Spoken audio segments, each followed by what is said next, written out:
guys, it's Clara. Welcome back to my channel. I have another chitty chat kind of a video. So I will not be showing any Dollar Tree products.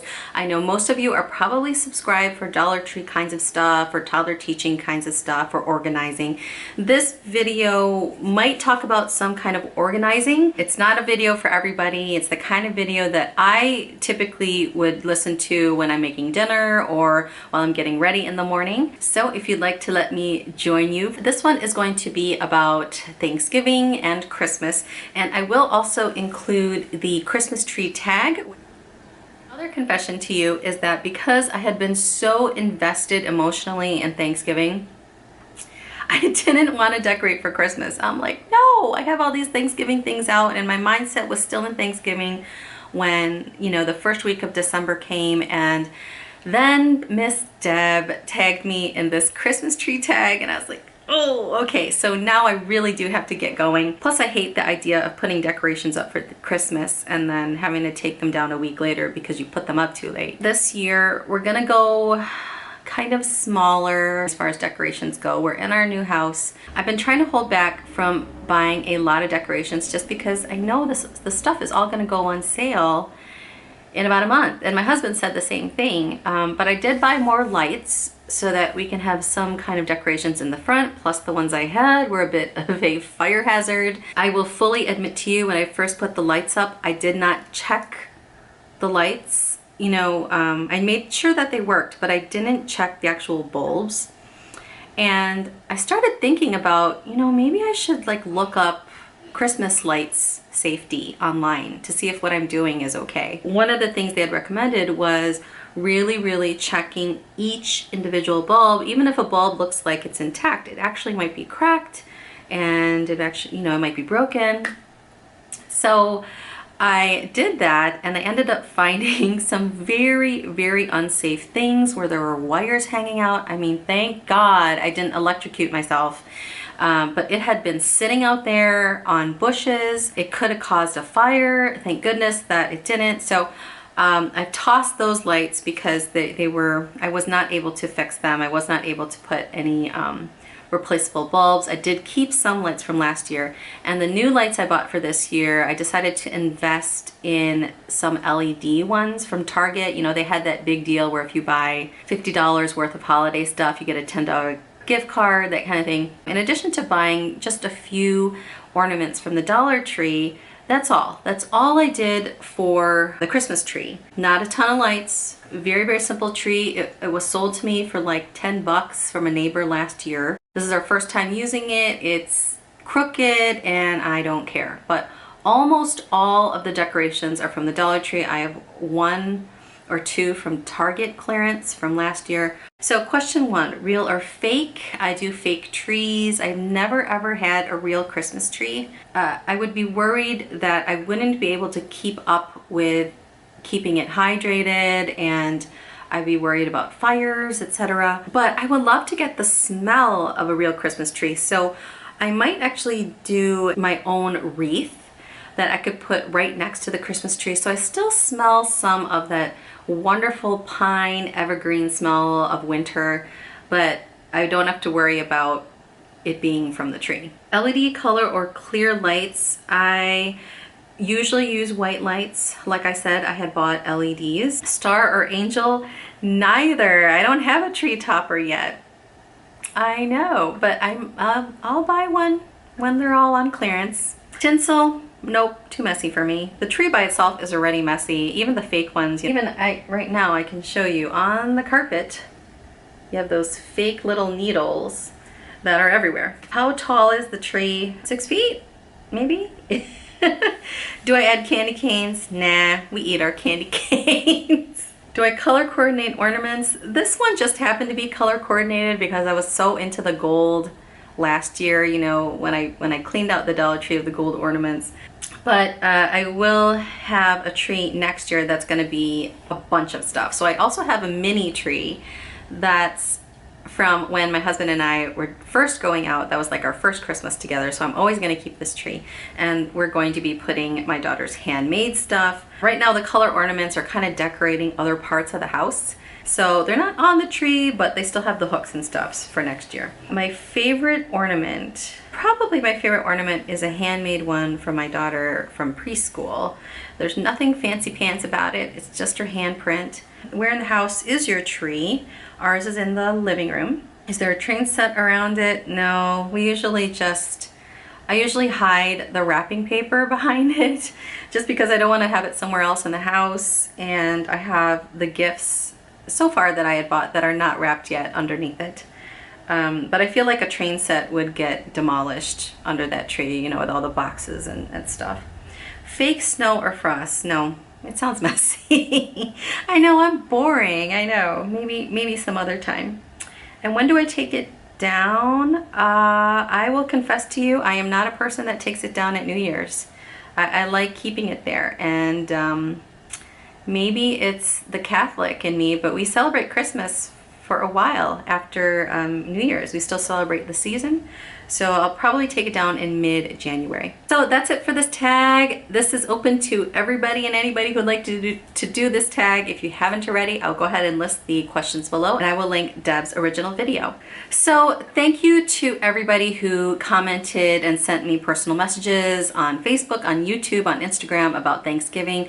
You knew that this was my first Thanksgiving hosting, and I have to say I was so happy with the way things turned out. Now, the way that I did Thanksgiving, I know is not for everybody, but I'm just going to share with you what we did. I brought out our wedding china, and this was the first time we had used it, and my confession to you is that I have not put it away. It's clean, it's washed, it's sitting over on a side area next to the kitchen, but I just cannot bring myself to put it away. It is just so beautiful, and I wish I could just eat with it every single day. So this is the china that I hope to pass down over the generations. I am a first generation Filipino American, and you know, we don't have any china that I'm passing down, so I'm hoping that this will be the start of a tradition, whether it's passed down to my daughter or to some other niece or nephew. You know, that's why I have the fancy china, in addition to loving it. I know, I'm weird. Some people love scrapbooking, some people love knitting. I love the china, and I love beautiful cards and invitations. Two people that had really helped me out over Thanksgiving with their videos are She's in Her Apron and Annie's Simple Life. I had mentioned that in a previous chat video about preparing for Thanksgiving. They had talked about preparing stuff in advance, about having a planner, you know, writing things down, organizing with family members, etc. And I really think it's because of them that things went so well. Now, that being said, there were a few little mishaps. So, for example, I am not used to eating sweet potatoes, you know, with brown sugar and marshmallows. My husband is very much used to that. But I had thought, because it's so sweet, that it was a dessert. So in the timeline I had, I wasn't planning on making it until in the middle of dinner. And my mother-in-law was making it prior to dinner, and I just thought, oh, okay, well, she's just preparing it well in advance. And then come dinner time, when the turkey came out, my husband was like, where's the sweet potatoes? And I thought, oh, that's why we're making it in advance. So I originally was going to put it over on the dessert table. I'm so glad that my mother-in-law knew what she was doing. I have celebrated Thanksgiving with them before. I just didn't remember that sweet potatoes are during a dinner. It's a side dish. So some of the stuff that I had learned, it is immensely important to plan in advance. You know, write all your ideas down weeks and weeks in advance. Buy your turkey in advance so that you can plan when to defrost it. It took us a good 3-4 days, I think. And then you have to plan when you put that in the oven. So the turkey is the big thing if you are going to have a turkey. One thing that I had done which helped tremendously was preparing sides in advance.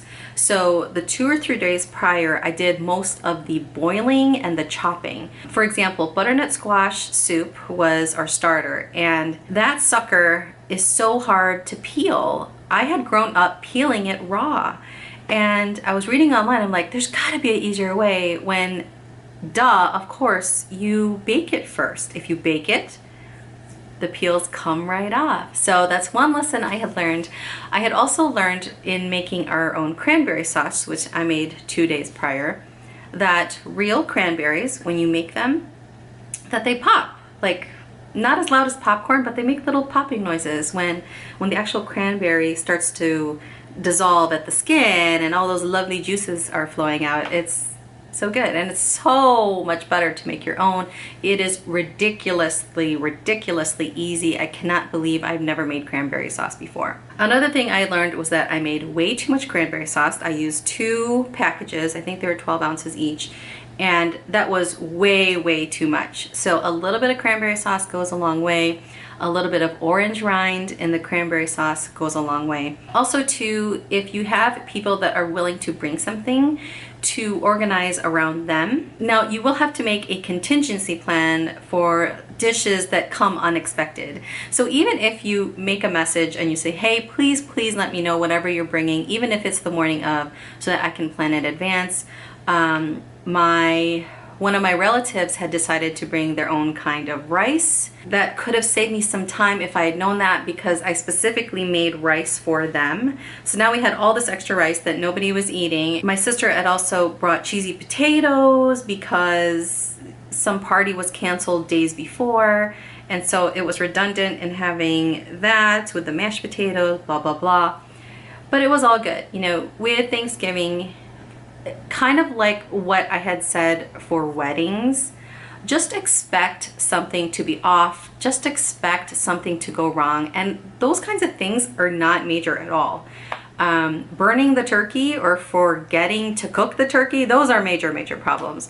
But those kinds of things are flexible, because, you know, if you have too much food, I think that's a good problem to have, because I think a lot of families out there, especially my family, is used to taking leftovers home, so that all that stress that they had the day before, they don't have any of the stress the next day because they don't have to cook.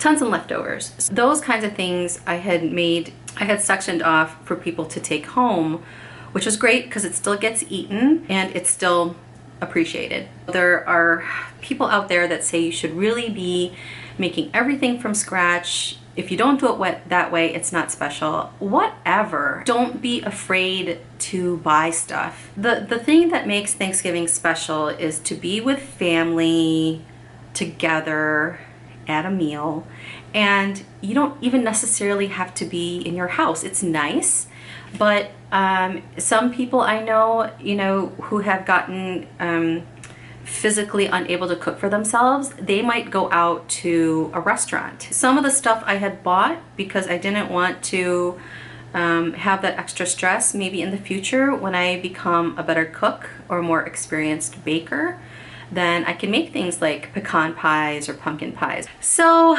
Merry Christmas, Happy Hanukkah, Happy Ramadan, Happy Kwanzaa, whatever you celebrate, have a wonderful holiday season and take care.